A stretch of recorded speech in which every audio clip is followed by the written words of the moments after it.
I've got a special guest with me today. This is Jonathan Maloberti of Rock Band's podcast. We've done a multi-series on the Beatles. And he and I met recently, and we are two Beatle fans from different genres. So I wanted to bring him on the show here and talk a little bit about what the younger generation is, how they are taking in the Beatles and other music from that era. So Jonathan, welcome. Thank you so much, Matt. I'm a huge fan, so this is really awesome to be here. Well, I've listened to almost all of your Beatle podcasts, and basically, I would say it's a history from start to finish. And what led you to do the Beatles? I started Rock Band's podcast because my friends and I, we just love rock and roll music, and we all hang out together, and there's always rock and roll on, whether it's the Beatles, the Stones, the Dead, the Allman Brothers, Bob Dylan. We've always been like having listening parties when we listen to our music and we talk about the music. And I am usually the person who's talking about rock and roll history.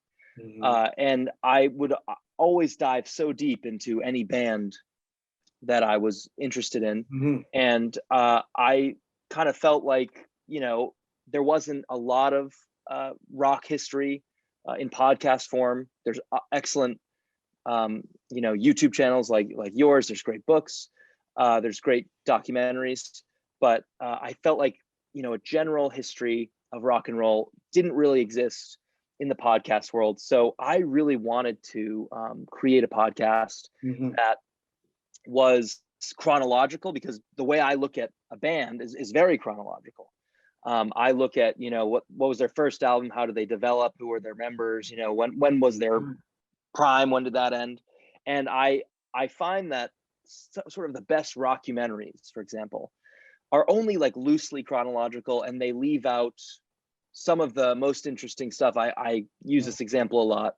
A Rolling Stones documentary will talk about Exile on Main Street for 10 minutes, but then they'll maybe not even mention Goat's Head Soup or It's Only Rock and Roll, that were really, within 2 years of that album. So I wanted to give like an even history, chronological history of rock and roll bands.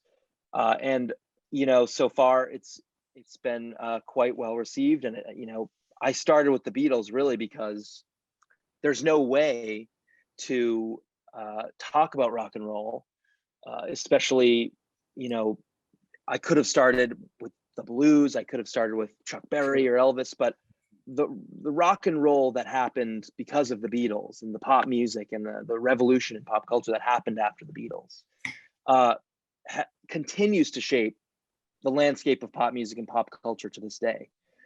So I feel like the Beatles are the best starting point to really understanding not only rock and roll, but music and pop culture in 2021.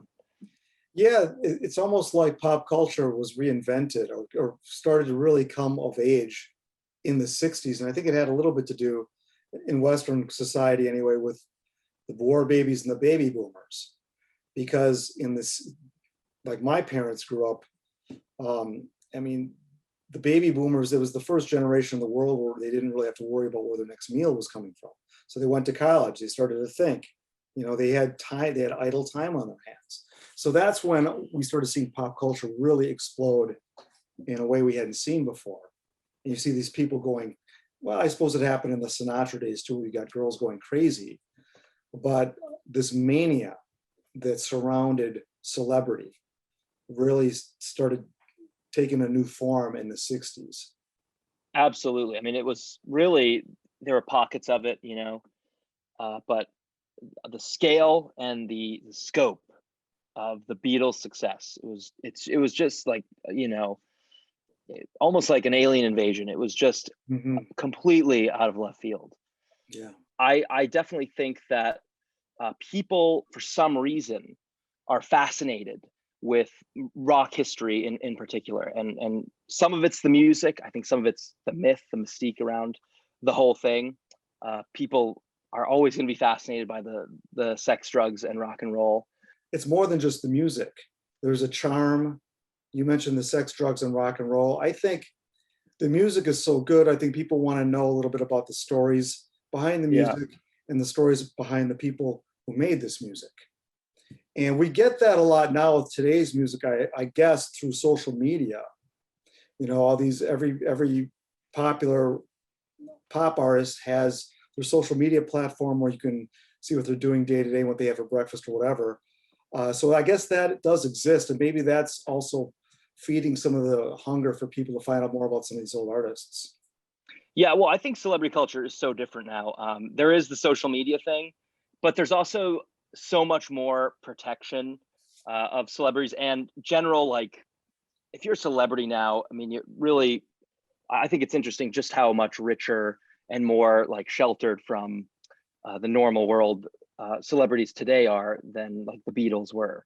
I mean, and even other artists. I think the one thing that is the same though is people feel a connection and with artists personally that they like. I mean, everybody, especially young people, when music that you like when you're young, music that's often contemporary for you is music that you just have like a deep connection with, and you look up to the artists, you want to know what they're doing, what they think, and I think that was the driving force behind the hardcore Beatles fans, and it's still a driving force. I mean, some of Taylor Swift's fans, or Olivia Rodrigo's fans, or all these new artists are some of the most diehard like militant supporters of an artist that really exists. And I think that again, that's another thing that can be traced back to the Beatles. I don't believe that there were people that were fans as hard as Beatles fans were until the Beatles came, until that explosion of music in the 60s. And that through line is still very apparent today. Yeah, I think that the thing about the 60s, well, really through probably the 80s, is that there was so much talent that most people that I've come across who love the Beatles love dozens of other bands as well, and collected their stuff and know their catalogs pretty well. And I think there was just so much good stuff at the time that the cream really did rise to the top. I can't say the same now because it's so manufactured now. A lot of back then, I mean, they tried to manufacture it as best they could, and the powers that be and the record companies tried to duplicate success as much as they could. But really, it was the artists and the writers and the musicians, the baby boom generation, that just exploded. Nobody could really capture it in a jar. And I think that it's that excitement that people are drawn to, because there's not a lot of excitement now that isn't just marketed beyond belief. Yeah, no, you're right about that. And I think I'm sort of a skeptical fan of pop music. I love a lot of pop music, especially lately. I'm a huge fan of the Grateful Dead, and I started going to see Dead and Company, the sort of most recent incarnation of the Dead. And I, wasn't really aware of John Mayer, and I went to see the Dead, and I realized that he is really one of the greatest guitar players that ever lived. I mean, you don't believe me? Listen to any Dead and Company show. And that sort of was my introduction to pop music, John Mayer, to contemporary music. So I started listening to John Mayer, which sort of, opened my eyes a bit to, there are some phenomenal musicians, and, there's always going to be cheesy pop music, but I listened to, for example, Harry Styles' latest album, Fine Line. There's a lot of Beatle-y sounds there, and a lot of Queen influence. There's, like these, Moog sounds, and like tape loops, and even right now, I think 2020, 2021, there's like this renaissance in pop music where people are looking back at the music of the 60s and 70s and taking a lot from it. Taylor Swift is somebody who I never cared for her music, but she's a phenomenon. The Weeknd, there's an artist, The Weeknd, who's like kind of championing this like 80s revival synth pop stuff, and it's actually pretty inspiring to see like, for probably the most obvious time in my life, rock and roll having such a huge influence on pop music, really, of today. And it's the first time I've seen it in a while. So I do have a little hope for the state of pop music. It's true that it is overly commercial. Streaming has completely changed everything. But there's some good stuff, and there's some good stuff at the top of the charts even. So Yeah, the thing that is so different than when I was a kid is that you had radio stations, you had the soundtrack going on just organically. People played the radio. And if you didn't even like music, you were exposed to the radio. And most people, we were all exposed to a lot of the same things at the same time. And I think the music now is so fragmented that that kind of maybe pulls people apart a little bit. The other thing I wanted to say about today's music is it's so hard to have a hit today. It's probably, I don't know if it's harder to have a hit today, but there are fewer people making music. The big powers that be, there are fewer of them, fewer record companies. Mm-hmm. And well, we could all make our own CD, we could make our own music for downloadable purposes. And we can do that through the magic of software and have our own studios. That's something we couldn't do back 60s, 70s, 80s, even in the 90s. So that's one of the trade-offs. We can make our own music now and do it easily and make great music.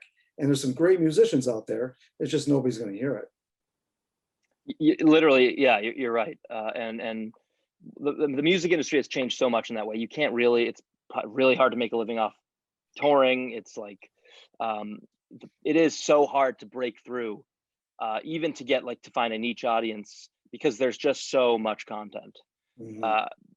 And that in a way is good. You can listen to a whole bunch of genres that from all over the world that you wouldn't have been able to hear because you wouldn't have been able to buy physically in a store. Mm-hmm. But it has it does have sort of a fragmenting effect on pop music for sure.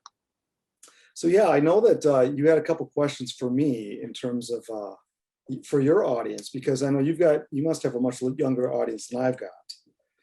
Yeah, so that's actually one thing that's pretty interesting that I've discovered is the hunger for young people to just know as much about the Beatles as possible. I mean, I learned about the Beatles when I was, I don't know, 15, 16. I caught the bug. Not everyone catches the bug, but like I said, the people who dive deep are going to dive deep. And there's so many people on Instagram. Most of my audience is 15 to 30. And they seem to, I find they get sort of hooked on a few points. Mm-hmm. And, I think it would be so interesting if you could give your thoughts. So one question that I get quite a bit is what happened with Pete Best? And I kind of want your general take. What's your, what narrative do you think is the most useful narrative when talking about the replacement of Pete Best with Ringo Starr? Yeah, I'm surprised anybody's talking about Pete Best that's younger. It's kind of a blip in the Beatles' history. And it's just one of the things, it's the most accessible conspiracy type theory part of their story, I think. I mean, there are others that get more intense. But Pete Best really was extremely important to their formation. And without him, we might not have the Beatles. And they ended up getting rid of him, conspiring to replace him for a couple reasons, but the main reason is he wasn't good enough to play on the studio records. And he wasn't as good as them. He wasn't progressing like they were. And he wasn't quite like them. He didn't hang out with them. He lived in a different part of town. The other three grew up with each other. And they were far more tight. And I don't think Pete Best wanted it as much as the other three did. He just did not work at his craft. So when Brian Epstein, the manager, came on board, Pete Best, whose mother and he had handled much of the bookings, that was one of his main functions. He was very valuable to the band in that way as well. And when they got an actual manager, he was relieved of those duties and probably became a little bit less valuable. Absolutely. So it's not some grand conspiracy that they were all jealous of Pete? Well, I did a video on this, and any of your listeners can check out the video, because one of the things, this is a good example where there's so much information on the Beatles that's been written by so many different people over so many different decades now. it's hard to compile all the information into one spot. So you can sort it out and say, well, okay, this is right. This makes sense. Well, this isn't really that credible. We don't weight that as much.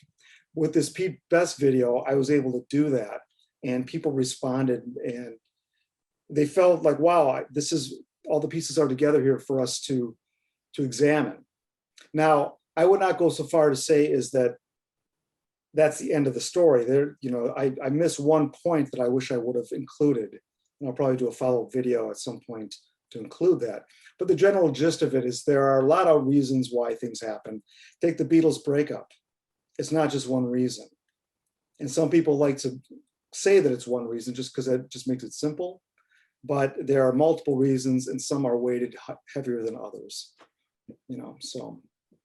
So it takes a little bit of digging, and it's not for everybody, but some people don't want to hear what some people have dug up, which I find that quite fascinating. Yeah, absolutely. Well, by far the question I get the most, and I have three big questions, but the question I get the most is about Yoko Ono and whether or not she, quote, broke up the band. What do you make of Yoko's influence on the end of the Beatles? Well, I've been diving deep into her presence in some recent videos as well, because she was certainly a disruption. And here's the thing, the Beatles, basically, those four guys with their producers and engineers, that's where they worked. And that it was just an unspoken rule. You don't bring a lot of people in. Occasionally they might have somebody dropping in here or there, but when they got down to business, they got down to business. So when John Lennon brought Yoko Ono in without any warning, that was a problem. Now, John Lennon, I think what's important for people to know who maybe are just learning about this, Yoko Ono takes quite a lot of beating for having broken up the Beatles. Well, really, it was a longer period of time where this happened, and John Lennon didn't really introduce her in a very respectful or professional way, in my opinion. And I think that made it harder for the others to accept her presence in the studio. It would have been one thing if you got them together and say, hey guys, this is what I want to do. Let's try this out. I want her with me, blah, blah, blah. He didn't approach it that way. That would have been respectful. He just appeared with her and expected everybody to fall in line. Give you an example, George Martin was not even introduced to her. So I think that's actually, it's rude to your bandmates, rude to the staff, and rude to Yoko Ono. So, I mean, there's a lot there, and it grows, but, really the Beatles kind of figure it out. They could have continued with Yoko there, I believe. And I think Yoko Ono, there's a face to Yoko Ono, and people have it, they tend to attach reasons that things go wrong to a face, and she just has to be present at that time. So yeah, no, she definitely gets a beating, and I think even at the time, I mean, the press was immediately hostile towards Yoko. But it's true that, I mean, that is a hard hurdle to overcome. All of a sudden, it's a package deal. Everything you say to your band member is now said to somebody you don't really know that well. Well, here's the thing: if you're going to be married to a Beatle, it ain't going to be easy for you. Now, Yoko Ono was just in the spotlight next to John. The other Beatles' wives and girlfriends were always kept out of the spotlight as much as they could, and for a lot of reasons. But it wasn't easy. Can you imagine being married to one of those guys? Man, I know. Yeah, really, they're the only people more famous than them were like presidents and Soviet premiers, and it's crazy. Yeah. So finally, the question that I think is the most interesting, and I'm dying to hear your take on this, Matt, is sort of the relationship between Paul and George. A lot of people, a lot of George fans in particular, are kind of a bit hostile towards Paul, and they think that Paul sort of beat up on George and kept him down and all this stuff. So I kind of want your take on how do we go about thinking about the relationship between Paul and George, and how did that impact the final years of the Beatles? That's a big question. I've been delving into this as well. The more research I've been doing, this is becoming more clear to me. And what I just said about Yoko Ono, when she appeared, the Beatles broke up not that long after, 18 months roughly. And when the Beatles did break up and when the announcement was made, that's when the Let It Be film came out. And there are issues around that film and the recording of that album that kind of precede, they precede all the history. And one of those is an argument between Paul and George. Now, Paul and George, they go back, they knew each other longer than any of the other Beatles. They went to grammar school together. I think they met when they were about, 12, 13, 14. And a lot of it has to do with the formation of the Beatles. Nobody could have predicted what was going to happen, but essentially John Lennon and Paul McCartney became the songwriters.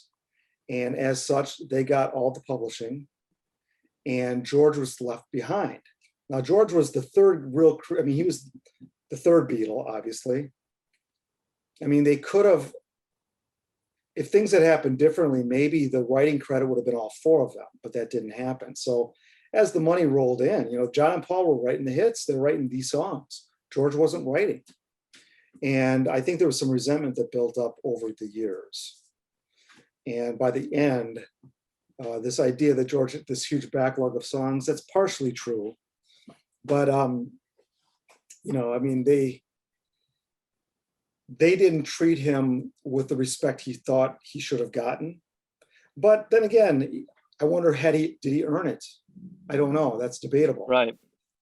So in the end, the breakup of the Beatles was really 3-1. So Paul McCartney looked like the bad guy as well. So you can put him in the Yoko Ono category. When the press release, this quasi press release he did with his first album, it made it look like he was leading the Beatles, when he was the one that wanted to keep the Beatles going more than the other three. It's really funny. It's hilarious how the history has told it, but he's the one that wanted it to stay together so bad. And, things just came to a head, and there's a bunch of timing issues that made it all fall apart as it did. But Paul took a lot of heat for breaking up the Beatles. And George Harrison, throughout his whole life, really, never let him off the hook for it. Yeah. George Harrison could have, Paul McCartney probably could have dealt with Harrison in the years after the Beatles better as well. But like John Lennon always came back and could talk about Paul and his virtues, his contributions. Lennon could go hot, cold, but at least he went hot occasionally. George Harrison never really let McCartney off the hook for his sins. Always a bit salty. Yeah. Yeah. And I think that's a shame because I think that's a small-minded way to look at the history. And it's not quite honest either. Because Paul McCartney worked hard on George's songs, and his footprint, his imprint is all over them. And I think he deserves credit for that. And I think it would have been nice if George had said it. Absolutely. I mean, I think that's a great point, Matt. I mean, one of the things that I notice about a lot of George songs is Paul is the second harmony. Paul's bass is working overtime. There's a lot of, it really seems like Paul is working really hard to bring the song into existence, where John's influence, especially towards the end, a lot of time he wasn't even on the tracks. So that's interesting. But you don't think that there's any, I mean, there's of course some truth to it, but that whole narrative about Paul not sort of telling George how to play guitar and even playing the solos himself, and that causing a lot of tension. You don't think that was like a big problem for the band? Yes, I think Paul McCartney started to get more, he wanted to arrange more, starting with the Sgt. Pepper era. Because really the Revolver album, there's a book by Robert Rodriguez called, damn it, I can't remember the name of it. He talks, I think he maybe even wrote a book about Revolver. That album was incredibly a team effort. And for some reason, they weren't able to build on that, the camaraderie and continuing to work as a team. Paul McCartney, in '67, he was the last Beatle to be single. He was living in London. He was cavorting more with the art crowd and Swing in London than the other three. And I think he just took it upon himself to arrange more. And that meant telling George and John and Ringo how he wanted things to be. Now, if it was his song, even it got to be a bit much in Paul's songs as well, because I think George wanted to contribute what he could contribute in his own way. And occasionally Paul said, well, no, I'd like you to do it this way. So George felt stifled musically from Paul in that regard. Yeah, absolutely. Absolutely. Who's your favorite Beatle? I don't have one. I've You never don't had have one? I've never had one. You go through, No, I'm just a Beatle fan. do you identify with anyone's songs more than others? Not during the Beatle years. As far as the solo years, I think I gravitate toward George Harrison's songs more than anybody. Well, I love George Harrison's solo career too, and he's definitely, I think that's my favorite Beatles solo career, though I do love John and Paul. But I even love the George Harrison albums that people love to tear to shreds. I think Dark Horse is a great album. I think Extra Texture has its moments. Yeah. Yeah, I would have to say I'm very critical of the Beatles solo years across the board. In fact, I'm kind of excited to do reviews of their solo careers. I'm going to try to do it in a bit of a different way. And is it fair for me to compare them to the Beatles? Well, they're the Beatles, so I guess when they are compared to the Beatles, it's a tough to be compared to them. But yeah, even in George's lesser albums like Dark Horse or Extra Texture, there are some gems on those albums. There's no gems on all of the albums, but that doesn't make the album good. Right. Yeah. I still think there's very few excellent solo Beatle albums. Very few. Really? Well, what are the what if you had to pick a couple? What are the standouts solo Beatles solo albums? Well, I think the first couple years are the strongest. Plastic Ono Band, Imagine, All Things Must Pass for George. I still say Band on the Run is Paul McCartney's best, although it's not in vogue to say that nowadays. Ram is the flavor of the day. Right. Yeah. Ram is a good album. I don't think it's great. It was certainly panned in its day, and there was a reason why it was panned in its day. But that's a good thing about some of this music. It can gain stature as the years go by, like Ram. I actually loved George Harrison's last album. That album I listened to a lot, and I don't listen to as much now, but at the time I loved it. The first Brainwashed, yes. The first solo album I had was Back to the Egg by Wings, which I had that at 8-track. Wow. So yeah, it's there's a lot there to dive into, and it's a little bit for me when I compare it to other, especially the decade of the 70s. There just were other artists that were far more out in front than the Beatles and just were better. They were the Beatles were no longer on the cutting edge of the decade of the 70s, especially starting with about 1971. I would say they were not on the cutting edge. I would agree with that. I would definitely agree with that. I mean, I think as a Beatles fan, I definitely put a lot. I've probably listened to like solo Beatles albums more than most albums, but it's true that I think the Stones, Led Zeppelin, again, I'm a Grateful Dead fan. I think those are my 70s bands. I think they really rock the world. Very few 60s bands transitioned to the 70s as a band. We're talking you got the Stones, the Who, you got the Dead. Those are the biggest three. Is that right? Those would be the biggest three. Yeah. The Hollies. There are a few others. Right. Pretty Things. Not many American bands. I mean, the 60s ate up these bands and spit them out at the end of the decade, and they were left at the end to pick up the pieces and try to put together solo careers in different bands, which some did, but most did not. Why do young people today gravitate toward the Beatles, the ones that do? And I'm sure there's just a huge section of people that really don't know who the Beatles are. And I guess I'm trying to figure out why people want to go in that direction, or are they searching for this kind of stuff, or they just stumble upon the Beatles, or what is your take on that? I really wonder, because I found the Beatles. I started listening to that one album when I was probably 15, and I was playing guitar around the same time, and somewhere in my teenage angst was just really getting into music and fascinated by the story of the band, this band.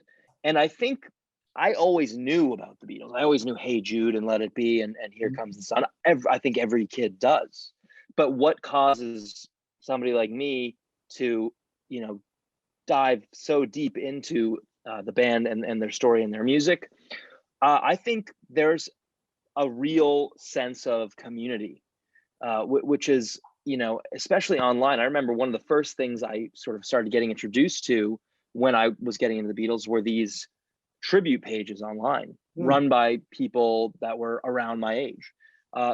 People were posting quotes and interviews and pictures all over, and it felt like there's a lot here, and it's cool that other people know a lot about it. And I kind of want to be one of those people who knows a lot about it. And there's not a lot of other things like that. I mean, some people, get into sports.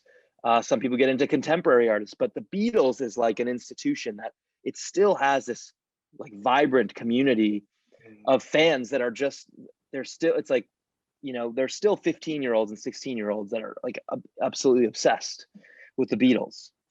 So I think the internet, the general, osmosis of, Beatle music kind of being everywhere in movies and television shows, and something about the Beatles. I don't know what it was. I don't know what it was that caused it in 1964, or what causes it today. It is timeless, and people just connect with it. They just connect with it. So I think that's really what draws young people to the band. Well, I think you said something important there. You mentioned community, and people find a community within a genre of music, apparently. And I think I've seen a lot of young people that are starting to collect vinyl. And I never thought I would see that, but it's getting to be, some people are really into it. I'm happy to see that because, I don't feel like you just have to have it on vinyl. You get kind of these hipster types that really, it's vinyl or nothing. It's really the music. So it's keeping the music alive and keeping the history of these bands alive and understanding how it all work together then to make this culture of and this community that we all now dip into. So I find it rather interesting that young people are grabbing on. I'm so happy that they are, which is partly why I created my channel on YouTube, because I felt, I don't know that there's going to be that many, as far as the obscure bands I cover, will anybody care? Some of these bands are so obscure, people that grew up during that time don't know them that well. So I thought this was an opportunity to say something that hadn't been said about them before, listen to their music, and lay out their history for whoever wants it. Absolutely. And you do such a great job at that on your channel. Thank you. Your channel is really inspired much because, I consider myself not an expert, but definitely a passionate consumer of Beatles history. And I am usually, looking at your channel to make sure getting some facts right, and make sure I'm talking about really big issues in the correct way. And I love your Beatles videos, and I love so much of, you do album reviews, you go deep into bands I haven't even heard of. You've opened my eyes to so many 60s bands that I had never even heard of. Well, I'm glad to hear that, because that's exactly what I'm trying to do. I wanted to, as I said earlier, I've been into this music my whole life and started collecting music. I was about 13. So a lot of these albums you see back here, I have had since I was a kid. And I just felt like as I got older and started to get more and more history and collect books and magazines and just learn about the overall history of these bands, because this is pre-internet. It was very hard to get information. You had to just scour record bits and just buy music. And as I got older, I really didn't have anybody to talk to about this. I mean, I was so into it. I mean, who wants to hear about the strawberry alarm clock, you know? Yeah. But so I thought, well, let me put all this information I've gathered all these years, put it into a video format. I can use my design skills to make something that looks nice. It can maybe be digestible. And that's why I started the the YouTube channel. Originally, I started writing a book 10 years ago. And that was actually a very good exercise because I'm not really a writer. I can write a bit, but it does not come naturally to me. I'm a designer. That's my natural thing. So I was going to tell some of the story with design. And I was pleased with what I came up with. And I did a few bands. Each band had their own chapter, but I wasn't going to get that published. So I thought, well, do I move all this information to a website? How do I do this? Then eventually I said, you know what? Maybe I do a YouTube channel. Because I had a friend that I was trying to get her to do a YouTube channel for a long time. And I just started listening to myself telling her to do a channel. I said, you know what, Matt, maybe you should be the one doing the channel. So that's how I started it. And it's only been about a year and a half, and it's good. It's going well. It's right on plan. That's awesome. And I'm so glad it is, because it is honestly a fantastic channel. Thank you. Yeah, I mean, I think it's interesting to know, like, you know, you've mentioned this before to me, how people you have more of like an older demographic who they really don't feel the same way that maybe I just described about pop music. What are sort of criticisms of pop that you hear a lot, and is there something that you want to see pop do? Like, you know, do you have a specific criticism or direction for pop music today? Well, the criticism I hear from people my age and older is that today's music, it sounds generic to them. I mean, the way I would describe it, it's very computerized. It's very digital. There's not much soul in it. You know, you start introducing auto tuning and all these click tracks and all this different computerization, perfection. And that just doesn't, I mean, the Rolling Stones, if you tried to perfect the music in Pro Tools or something, it's right. Terrible. So they've taken the soul out of the music. I mean, I still do hear good music though. I am a sucker for a good pop song. Occasionally one does get through to me. And so there's still good things being made. It's just that I think older people just see it for what it is. Now, the past 12 years or 15 years, they don't even pretend that they're fabricating it. They've done all these reality shows like The Voice and American Idol, or they're manufacturing it right in front of you. And there's still some good music that comes out of that, but it's really not a band slogging it out in the bars. And do bands have stories anymore? You know, there's not, we talk about the Beatles, even when I was in college, you know, when U2 came up, I mean, they were a band that was writing about topical things. The politics of some of their music, it made sense. And they had something to say. I don't think there's a lot being said now. Yeah, I think so. I mean, I think that's true, because first of all, the band, like being a working band, I don't even know if that's possible anymore. I mean, you have bands like the Beatles or the band who were like working the nightclub circuit for, you know, 5-10 years before they made their first record, and they really perfected their instruments. And that is one thing about pop music that there are some people, I mentioned John Mayer, who are masters at their craft, and I do feel like today there is something lacking musically. Sort of, people aren't like honing their skills on a certain instrument or really learning to play with other musicians. It does feel a little you know, assembly line production. Yes. And I think that is a totally valid criticism of you know, tons of pop music today. Rick Beato, I don't know if you've watched his channel at all. He's got 2.2 million followers. He's a musician and a producer. And he has spoken on this topic on several of his videos, and how you have these, essentially, like I mentioned earlier, you have much fewer decision makers. There's fewer companies that actually create the music. And to make money doing this, you have to have a hit. So they keep rewriting the same hits with the same producers, the same engineers, multiple writers come together, and by the time it comes out, it's just something we've all heard before. Right. And it's just, the masses will still consume it.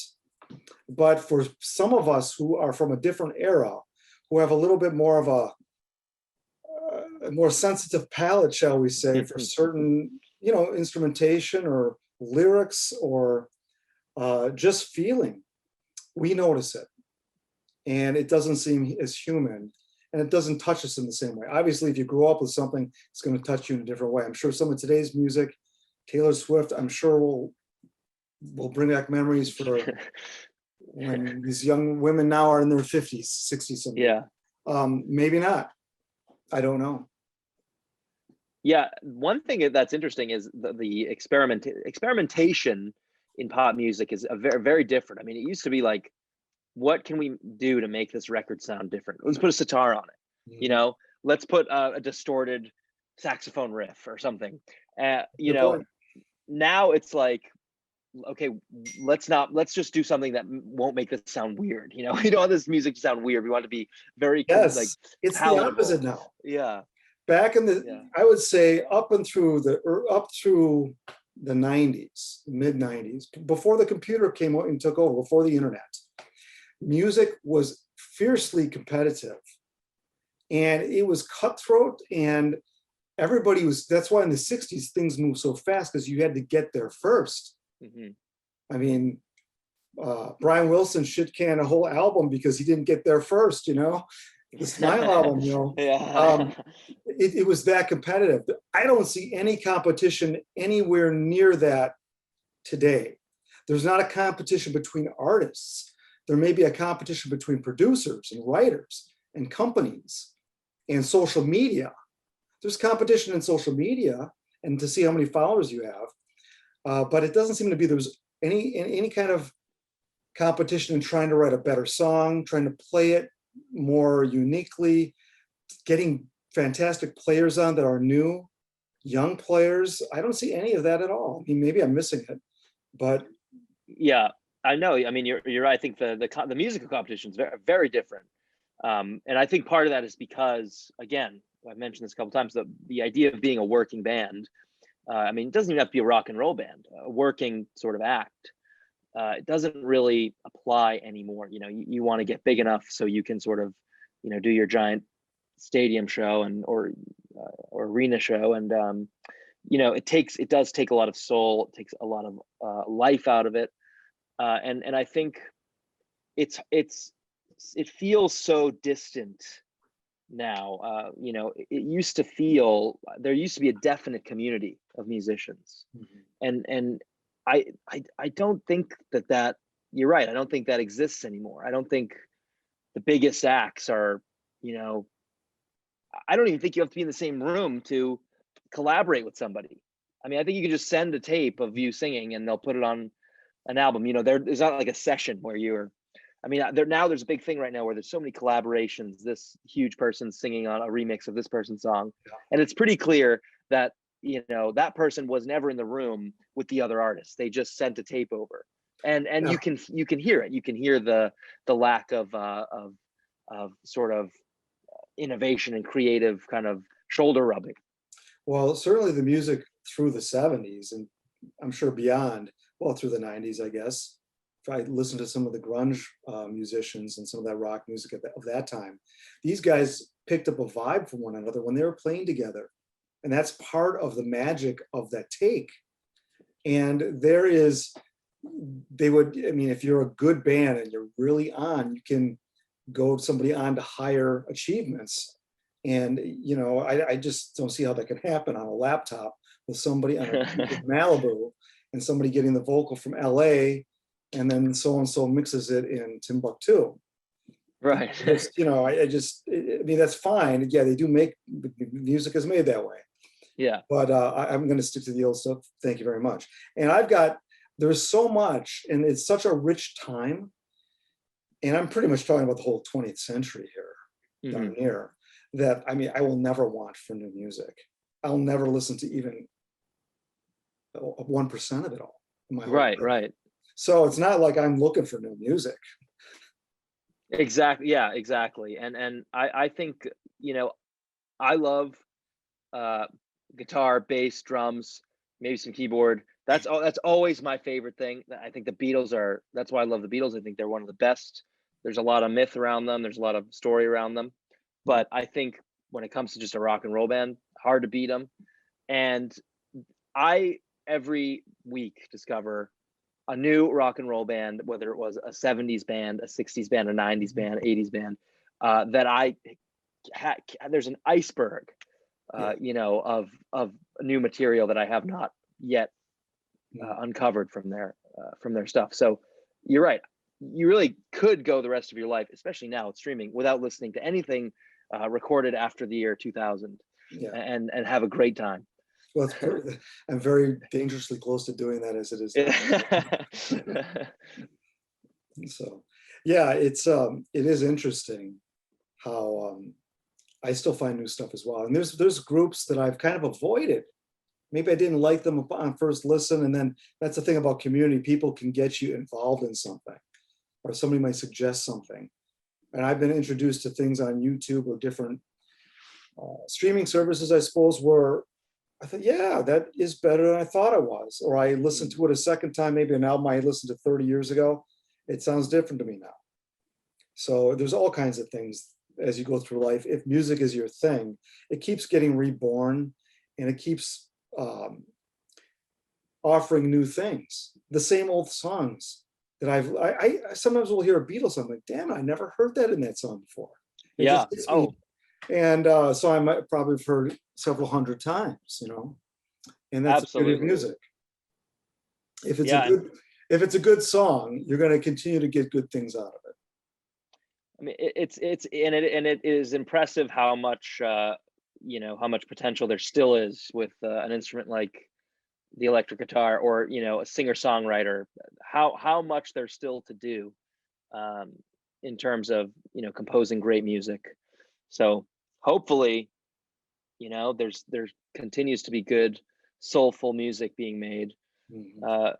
Like I said, I think maybe the music industry right now is sort of in a bit of a, not as a big a thing as a renaissance, but there's definitely some interesting themes going on, and I hope it continues. Well, I think live music seems to be, I mean, these tribute bands are all the rage. You've got your top 40 bands, they're still playing the old stuff. I mean, it still makes people move. So as long as it makes people move, they're going to continue to play it.